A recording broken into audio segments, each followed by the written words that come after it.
ఇలా మళ్ళా కోవట్లను పెట్టుకొని నడిపిస్తున్నారు. కోవట్లకు కూడా చెప్తున్నా, కాంగ్రెస్ లో కోవట్లు ఉంటే ప్రూవ్ అయిన రోజు బట్టలిప్పి కొడతా అని చెప్పి కూడా ఈ సందర్భంగా తెలియజేస్తా ఉన్నా. నేను ఎంత మంచోన్నో అంత గలీజ్ గాని. I'm almost 60 years.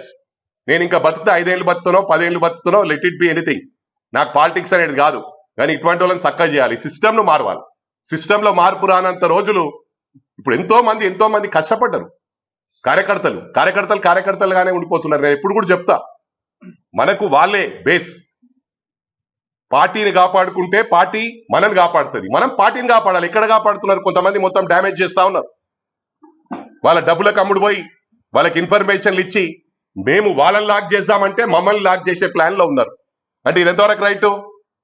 నేను వాళ్ళని లాక్ చేసి స్టేట్ లో ఎక్కడ తిరగకుండా చేద్దామంటే మైనంపల్లిని లాక్ చేయాలని చూస్తున్నారు. మైనంపల్లిని లాక్ చేసుడు ఏమైనా అయ్యేతరం కాదు.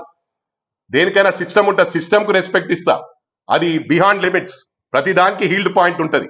ఆ హీల్డ్ పాయింట్ దాటితే కిస్కా బాప్ కోనై సుంతా అని చెప్పి సందర్భంగా తెలియజేస్తా ఉన్నా.